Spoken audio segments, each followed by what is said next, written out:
Hola, soy la Basmati, de nuevo con vosotros. Hoy voy a hablaros de Norteamérica 1920-1940, solo una parte porque si no me tiraría una hora hablando, no soy capaz. Y os voy a hablar de cómo se introduce la arquitectura moderna en Estados Unidos, cómo le cuesta bastante porque viene de Europa, y cómo de alguna forma después Estados Unidos también exporta a Europa el modelo de los skyline, lo de los rascacielos. O sea, hay como una interacción entre un sitio y otro. Nadie es dominante aquí, ¿eh? Todo lo contrario. Es súper interesante lo que pasa en Estados Unidos, pero también es muy interesante lo que pasa en Europa. Pero como es tan largo, mañana os hablaré del Art Deco posiblemente y del New Deal. Y hoy os voy a hablar, bueno, de cómo se va introduciendo, porque tenemos entre el 20 y el 40, pero os tengo que decir cómo se llega al 20 antes de empezar la andadura y cómo llega a Estados Unidos de alguna forma como que es muy reacio a dejar de hacer arquitectura conservadora, cómo poco a poco se van introduciendo la sensibilidad moderna, sí o sí, por los mismos arquitectos que hacen arquitectura conservadora, neogótica, románica, en fin, clasicista en general, como poco a poco ellos mismos son, sobre todo con Hood, que os va a encantar, y esta noche lo pondré en el blog. Y después os hablaré, al final, primero os hablaré un poquito, ya sabéis, de Louis Sullivan, la escuela de Chicago, como Art de Chicago. Lo voy a hacer muy rapidito, ¿no? Porque todo tiene una razón de ser, porque hay que tener en cuenta que en Estados Unidos hay dos puntos. Tenemos por un lado Nueva York, que es un punto de burbujeo económico tremendo, pero por otro lado está Chicago, la escuela de Chicago, que es realmente como si dijéramos el inventor de todo esto.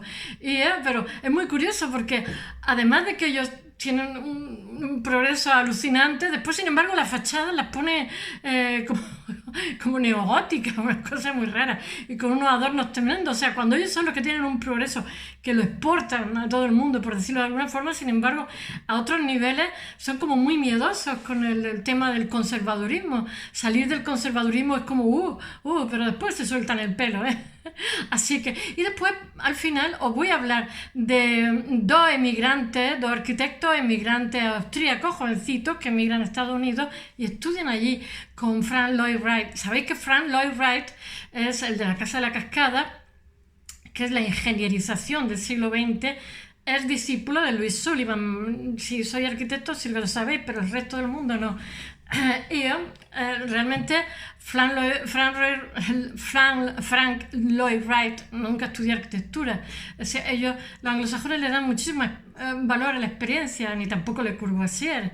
Y es cierto, bueno, pero es que aparte de todo era genial, ¿no? Bueno, pues estos dos chicos austríacos que emigran y que en una primera época tienen un despacho común y trabajan cosas en común para el mismo cliente. Uno hace, que es lo que os voy a contar hoy, uno hace un proyecto y otro hace otro. Y son dos formas parecidas, muy modernas, pero distintas de ver las cosas.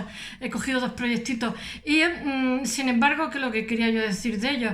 Pues que de alguna forma ellos introducen mucho la arquitectura moderna y contemporánea en Estados Unidos. Y no lo hacen en Skyline, que realmente os voy a hablar al principio de ellos, sino lo hacen con chalets y casas que le encargan particulares, que le encarga un médico, que se hacen para ellos mismos y tal, pero como han pasado totalmente a la historia del arte, por decirlo de alguna forma. No, por decirlo de alguna forma no, han pasado, son totalmente modélicos y a partir de ellos los copiarán. Pero bueno, mientras tanto vamos a hablar del fenómeno de los rascacielos, que después se exporta a Europa.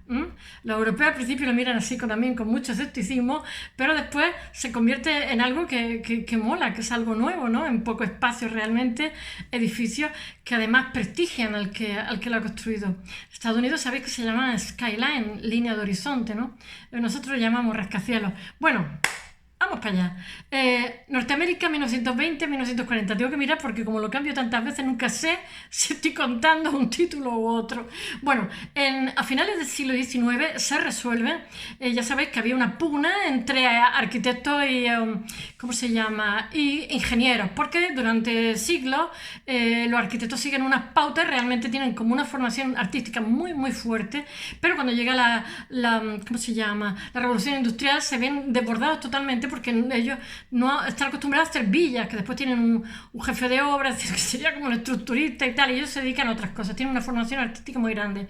Pero de pronto, entonces son los ingenieros los que han de hacer frente a todos esos desafíos en el siglo XIX, naves industriales, fábricas, etcétera, etcétera, porque saben de resistencia de materiales, saben de determinadas cosas que los arquitectos no tenían formación en ese momento. Entonces, claro, puesto a desaparecer, la escuela de arquitectura se ponen las pilas y entonces incluyen todas esas asignaturas. Y de hecho, entre los arquitectos, cuando se critican, se dicen, este no es arquitecto, este es un ingeniero.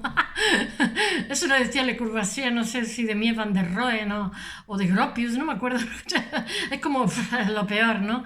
Pero yo, la verdad, perdonadme, arquitectos, pero las cosas que veo en mi ciudad es que son un poco artísticas, son como muy minimal y como muy un punto previsibles, pero bueno, no generalicemos, vayamos a lo que vayamos. Bueno, en el siglo XIX ya os digo que se resuelven las condiciones técnicas de estabilidad entre arquitectos e ingenieros y cada uno ocupa el lugar que es el suyo, porque realmente en los despachos de arquitectura casi siempre el estructurista es un ingeniero, el arquitecto es como una especie de director de orquesta, como le pasa a los chefs, etc.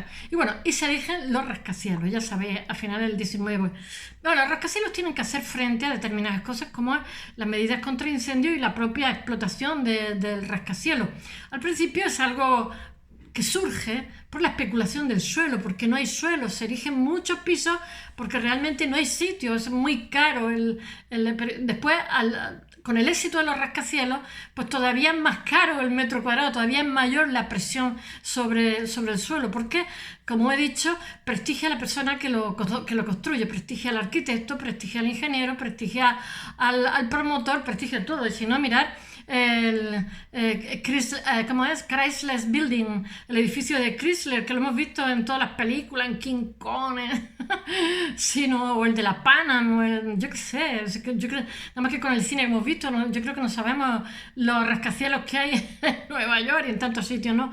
Bueno, los rascacielos ya sabéis que producen muchísima fascinación, pero surgen por la escasez del suelo. Lo que pasa es que en Europa tenían un problema los rascacielos, porque en Europa la mayoría de ciudades tienen un trazado medieval. Entonces, claro, ¿cómo mete un rascacielos ahí? Un disparate, porque entonces convierte en una zona de sombra gigante, ¿no?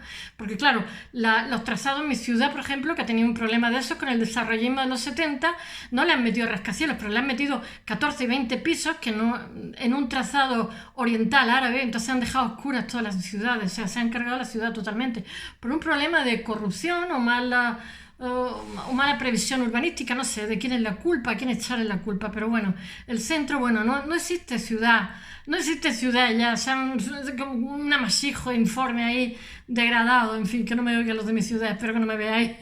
Bueno, una vez solventado el problema técnico de la construcción, los solares incrementan el valor. Bueno, al saber que en un pequeño solar se puede erigir una gran torre, bueno, entonces, además de Nueva York, Chicago es el nuevo centro de movimiento arquitectónico. Tengo que mirar porque tengo que mirar fechas, ¿eh? No os creáis que estoy leyendo, no me lo aprendo de memoria. Es un placer porque me encanta. Lo que pasa es que algunas veces tanto nombre y tantas fechas, cuando he terminado de contar las cosas digo, que no lo he contado tal, qué pena. Y es sencillamente porque voy a la carrera. Ya sabéis que yo lo he contado muchísimas veces que en 1871 en Chicago hay un incendio terrible que barre la ciudad. Pero aunque es terrible y con unas terribles consecuencias, porque la gente se queda donde vivir, tienen que en poquísimo tiempo resolver esta acuciante necesidad que es la falta de espacio, como pasa después, como os conté el otro día, en Alemania después de la Primera Guerra Mundial, ¿no? Entonces, esa desgracia, muchas veces mi padre me lo decía, que las putadas del destino, las desgracias te traen cosas buenas, porque tienes que concentrarte en salir de esa situación y eso hace que te desdobles y hagas cosas maravillosas. Pero en fin, yo prefiero no tener desgracia y no tener que encontrar cosas buenas, prefiero ser más mediocre sin desgracia. Bueno, entonces, Chicago, a raíz de esta digresión, de este incendio tan mostrenco, pues pues se pone las pilas y en muy poco tiempo se hace una ciudad moderna con rascacielos cada vez más altos. Realmente son ellos, la escuela de Chicago, el Louis Sullivan, que es el más destacado. Hay más gente. Bueno, el más destacado, aparte de porque era maravilloso y hizo montones de innovaciones que todo el mundo le copian, es porque fue también el maestro de Le Corbusier, madre mía, ya no sé lo que digo, Frank Lloyd Wright. Bueno, entonces tengo que leer. Bueno, allí se construyen pronto edificios como Marshall Field Wholesale Store de Chicago, que he utilizado en la fachada el arco de medio punto. Para las fachadas son un poco, salvo raras excepciones, son un poco catetos los amigos. Después esto es obra de Henry Hobson Richardson, iba a decir en inglés 1887, entre 1885 y 1887.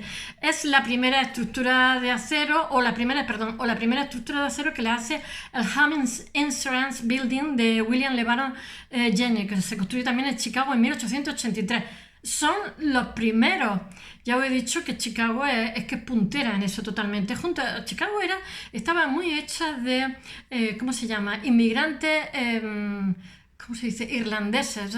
Chicago tiene una tradición muy católica. Tiene unos museos maravillosos y unos artistas alucinantes. Yo no sé por qué vínculo hay entre el catolicismo y los buenos artistas. Quizás que tenemos la doble, ya sabéis que me pica todo cuando estoy aquí, tenemos la doble moral, los católicos, no sé cuál es la explicación, pero sí que sé que hay una relación directa entre buenos artistas y católicos. Bueno, los holandeses son protestantes y son buenos artistas también. Bueno, junto a todo esto ya sabéis que está Louis Sullivan, que es el más destacado de la escuela de Chicago, que son más gente, y que es maestro, como he dicho antes, de Frank Lloyd. Y bueno, Sullivan realmente lo que adorna poco sus edificios, pero lo sigue adornando. Aunque ya ha estado en Viena, que ya ha hecho edificios que ya no tienen ningún adorno, ¿no? Y entonces él pone ornamentación, o sea, decoración ornamental. Pero él le podemos hasta perdonar eso, porque realmente él es el que innova la arquitectura moderna, porque él estructura con, ¿cómo se llama? Articula reticularmente sus fachadas. Realmente es el que innova. Bueno, y supone una novedad y bueno, y estos rascacielos pueden albergar muchísimas personas. Pueden albergar tantas personas que incluso en un principio, cuando lo hacen, no se plantean, ¿cómo diría yo?, hacer algo especial, porque hay supermercados dentro del rascacielos, oficinas, hay de todo, tiendas de todo tipo, ¿no? Y entonces ellos mismos dicen, bueno, pero si lo que albergan en esos rascacielos es más que un pueblo un pueblo medio de Estados Unidos, ¿no? Pero en un principio no, en el proyecto no hacen ¿cómo se dice?, un lenguaje nuevo para que todo eso se armonice, sino que esto surge espontáneamente y ellos mismos son los primeros sorprendidos. Se va actuando sobre el camino. Ya sabéis que los norteamericanos son muy pragmáticos y aprenden a andar andando. Eso nos falta a los europeos porque, por ejemplo, en el caso español tenemos baja resistencia a la frustración, y eso es una cosa que se debería de trabajar en los niños desde que son pequeños. Yo lo aprendí en el arte, ¿no? Aprendí a que me insulten, a que me digan de todo y tal, y yo seguir. Y ya casi como que es un hábito, no es que sea lo que más me gusta, pero realmente andar se aprende andando. Aunque si tenemos formación, mejor, andamos más derecho. Bueno, ya he dicho que cuando se hace el proyecto no hay, en un inicio, después sí, no se alberga eso de que un edificio, un rascacielos pueda tener dentro de la construcción. Bueno, he de deciros que los arquitectos norteamericanos no se preocupan nada por lo que está pasando en Europa, porque en Europa ahora mismo hay una revolución moderna dentro de la arquitectura, porque ven a los arquitectos europeos como unos intelectuales, pero lo dicen así en plan despectivo. Pero así todo, las ideas de Europa se van metiendo poco a poco y tanto. Ahora lo veréis en Hood, que os voy a contar cómo este arquitecto, como Robin Hood, se escribe exactamente igual, Hood, este arquitecto parte de ser conservador y de poco a poco se va haciendo más con la idea europea en todo lo que construye edificios muy emblemáticos, ya lo veréis, proyectos tremendos, pero cada vez es más europeo construyendo. Es que es normal, es la sensibilidad de la época. Ya sabemos que el mundo económico es muy conservador, antes y ahora, pero el hecho real es que cada generación tiene que ser contemporánea con lo suyo. O sea, si había una sensibilidad para hacer una serie de fachadas rectas, para hacer cristaleras, para mostrar, para hacerlo con hormigón, para, yo qué sé, utilizar materiales prefabricados, para hacer una serie de cosas que abarataban, que lo hacían más bonito, que lo hacían más original, pues es normal que poco a poco ese veneno va entrando en la sangre y son ellos mismos los que lo van adquiriendo paso a paso. Ahora lo cuento con Hood. Bueno, pues nada, que ven a los arquitectos europeos un poco panolis, que los ven un poco intelectualizados y que nada, que pasan de ellos. Bueno, pero la revolución de la arquitectura norteamericana, creo que entre el 20 y el 25, sigue sus propias vías para recurrir sus propios modelos históricos. Siguen siendo muy conservadores cuando en Europa son muy modernos ya.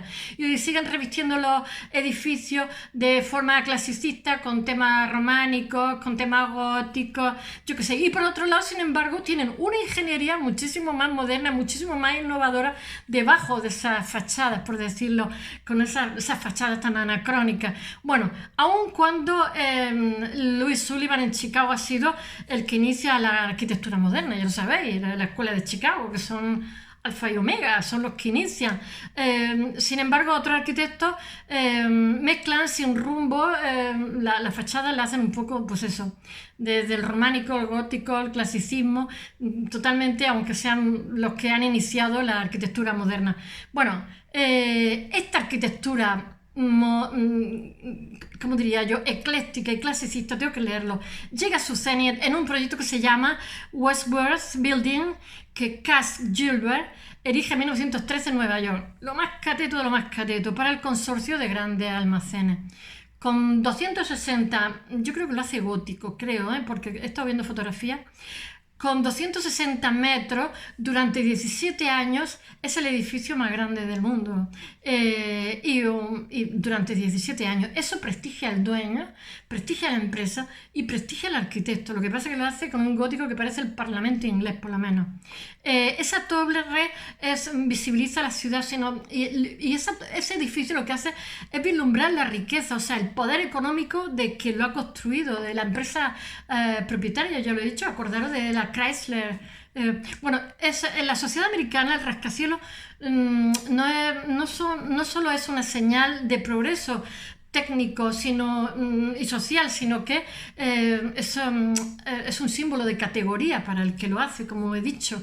Y si no, pues el Chrysler Building, con elementos que utilizan de publicidad para publicitarse al mismo, o sea, lo que contiene el mismo edificio se convierte en un icono. Bueno, pero ahora llegamos, atención, las cosas ya están cambiando sí o sí, se pongan como quieran. Ahora ya llegamos al,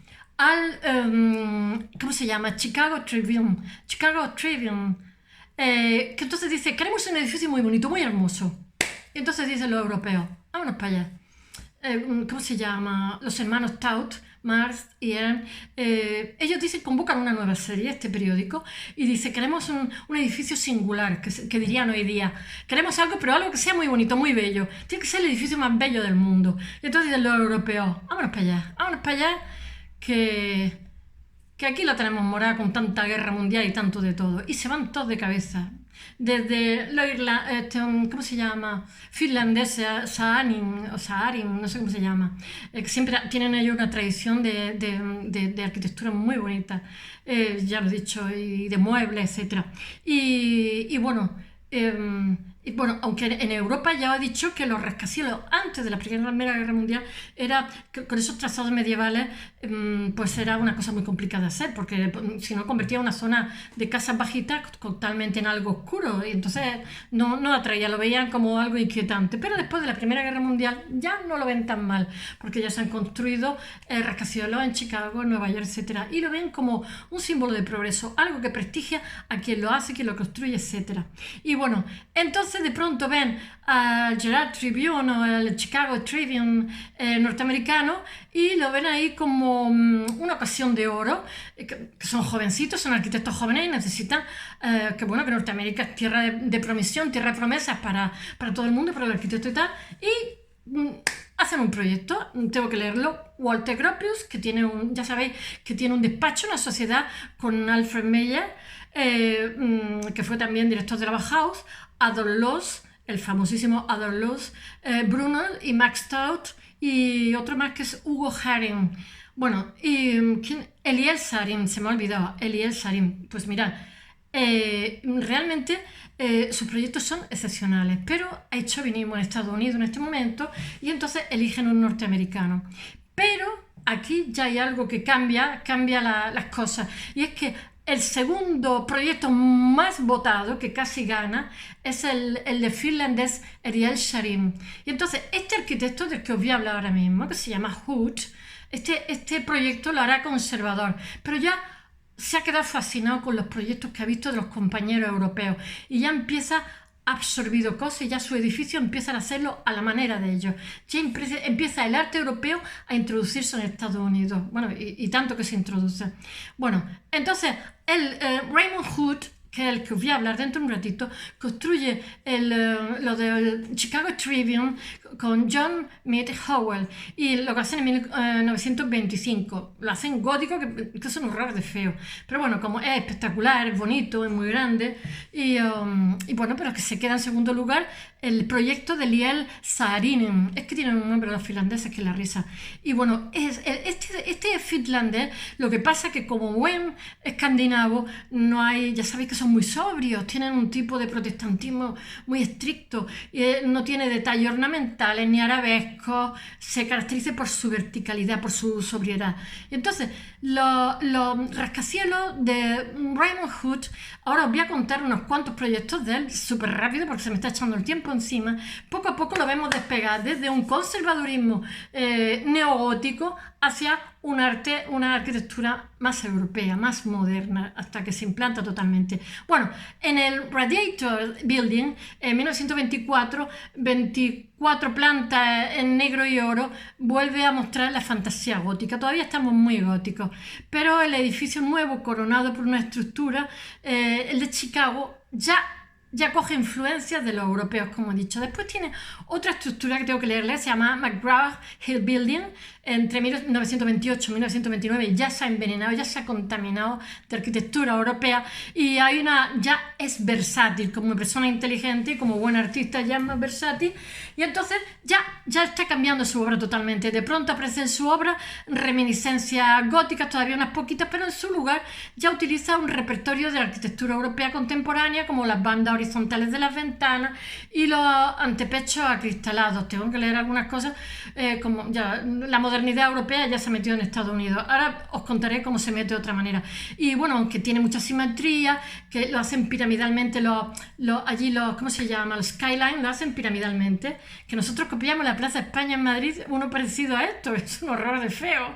Y bueno, se mantienen dentro de la tradición del rascacielos norteamericano. Pero después, en el McGraw-Hill Building, que hace, ¿cómo se llama? Hood, más tarde, es el único edificio de todo Estados Unidos cuyo proyecto es incluido dentro del estilo, tengo que leerlo, el estilo internacional 1932, que organizada por Henry Rizal Hitchcock y Philip Johnson. O sea, ya están viendo que la arquitectura norteamericana está cambiando totalmente. Poco después del Daily News Building de Nueva York de 1930, Hood vuelve a modificar la configuración de los proyectos que hace, y en lugar de la estratificación oriental del McGraw-Hill Building acentúa la verticalidad del edificio, y Hood da, como se dice, luminosidad a la fachada según las propuestas de Saarinen, el finlandés. Ya se ha contaminado, lo he dicho. Y del proyecto de rascacielos del Chicago Tribune, porque se publican, voy a decir, estos proyectos que hacen que no llegan a la luz, sin embargo, se publican en las revistas especializadas de arquitectura de Estados Unidos y tienen muchísimo éxito. Se copian. Bueno, ahora voy a contar rápido, porque ya es muy tarde, las viviendas Schindler y Neutra, que son dos arquitectos, no son dos arquitectos, son dos chicos que emigran austríacos ¿cómo se llama? Estados Unidos, y allí estudian arquitectura, pero ellos llevan una cosmovisión y una tradición vienesa muy importante. No tienen nada que ver con Hood, y ellos no hacen rascacielos, ellos hacen pequeñas casas, pequeñas villas, y van a ser muchísimo más modernos en esa época que Mies van der Rohe, que Gropius, etcétera, porque hacen unas villas excepcionales. Ellos no tienen un, ¿cómo se llama?, lenguaje neogótico, están construyendo en Estados Unidos, están construyendo totalmente con arte moderno europeo. Y entonces estos emigrantes austríacos se llaman Rudolf Schindler Schindler y Richard Neutra. Ya sabéis que mucho en los países germanos se latinizaban. El Neutra es una latinización de sus apellidos alemanes, porque era como más fino cuando se hablaba, en vez de inglés como lengua tal, se hablaba latín, ¿no? Entonces hay muchísimos apellidos que son latinos, tanto en holandés como en alemán. A mí me llama mucho la atención. Y bueno, realmente ambos son los que hacen que la modernidad arquitectónica se asiente en América en estos momentos. Bueno, inspirado en las casas de campo de Frank Lloyd Wright, Schindler no intenta rascacielos, sino que desarrolla otra concepción de la vivienda, en donde no hay dentro y fuera, que es un guiño a la vivienda japonesa. Y entonces él lo que hace, está muy influido en su lenguaje formal por su maestro Otto Wagner y por la obra de la secesión vienesa. Un día tengo que hablaros de eso. Y bueno, en 1921 construye su vivienda en California, y la hace de forma muy moderna, siguiendo un poco los dictados de los japos, porque no hay diferencia entre dentro y fuera, son todos, ¿cómo se llama?, ventanas correderas, paredes correderas, como las paredes de arroz de los japoneses. Y Schindler allí vive ¿cómo se llama?, un matrimonio amigo, y entonces concibe la casa para que estén separados pero no juntos pero no separados, no lo digo bien, para que tengan independencia para trabajar y tal. Entonces rompe totalmente con la distribución espacial del siglo XIX, es algo novedoso y es maravilloso. Tiene una interpretación del interior al exterior, la distribución espacial totalmente novedosa. Tiene puertas correderas, tiene los cercos de las ventanas que son de madera, los techos son de madera, y después una cosa muy importante, diseña los muebles, que Gaudí lo hacía también, y montones de arquitectos de esta época diseñan los muebles. Me parece muy bien para que haya una coordinación entre el mobiliario, y me parece que lo hacen también Gropius en algunos proyectos. Bueno, hay mucho vínculo entre el proyecto que hace la casa y la naturaleza circundante, porque es simplemente un bungalow, no es nada más, no es. Y entonces las paredes son de losas prefabricadas, de hormigón, los techos y las ventanas, como he dicho, son de madera, tal. Y bueno, después tiene un proyecto que se llama Lowell Beach House, que se construye para un médico que se llama Philip Lowell, y que es una residencia de verano que es una pasada de bonita. Son los que introducen la modernidad, y son casas pequeñitas, son villas, y tengo que leerlo, 5 soportes de hormigón vaciado en forma de 8 que aprovechan en muchos sentidos. Además lo hace terremoto, porque ya sabéis que California está en la falla de San Andrés, y después de construirlo hay un terremoto brutal que se caen todas las casas de alrededor, y esta casa no se cae porque ya ha previsto, son germanos. Y bueno, la casa está totalmente acristalada en la parte de arriba y está por encima del resto de edificios, y entonces se aprovecha ese espacio para hacerlo para que los niños puedan jugar ahí. No hay ni un solo espacio perdido ahí. Está por encima del resto de las casas vecinas, son como 3 plantas en una sola casa. Ya digo que se aprovecha esa estructura de ese voladizo para que los niños puedan jugar. Y bueno, que está a prueba de terremoto, etcétera, etcétera. Y después, Richard Neutra, que es su socio, hace para el mismo cliente, un proyecto también muy interesante, que también es rompedor y también introduce la modernidad en Estados Unidos, tengo que leerlo, Loverhead House, que está encima de una colina en Beverly Hills, y lo que hace es una estructura de hierro, y la casa se entra de arriba a abajo. La casa de al lado mía es exactamente igual. Está en una montaña, en una colina, está caída, y es como un barco, no ves nada ni nadie, no ves nada más que el mar. Es una preciosidad, está colgada. Y además, este proyecto es novedoso porque esa estructura de acero se tarda en hacer solamente 40 horas. La estructura de todo el edificio se accede por la parte de arriba, está cristalada y está así como escalonada. Es un espacio como limitado, está formado por bandas de hormigón horizontales y una estructura vertical de acero que ya os digo que es rapidísima de confeccionar. Y hay una estrecha relación entre el edificio y la naturaleza circundante. En este momento los dos tienen un despacho común, luego se separan y tienen infinidad de proyectos muy interesantes todos. Y ellos no pierden de vista el contexto de la naturaleza de alrededor. Y bueno, que ha sido discípulo de Frank Lloyd, como he dicho, Frank Lloyd Wright, y que desarrollan un discurso arquitectónico individual y al mismo tiempo dan la entrada a la arquitectura producida en Estados Unidos a la evolución europea contemporánea. That's all esta mañana.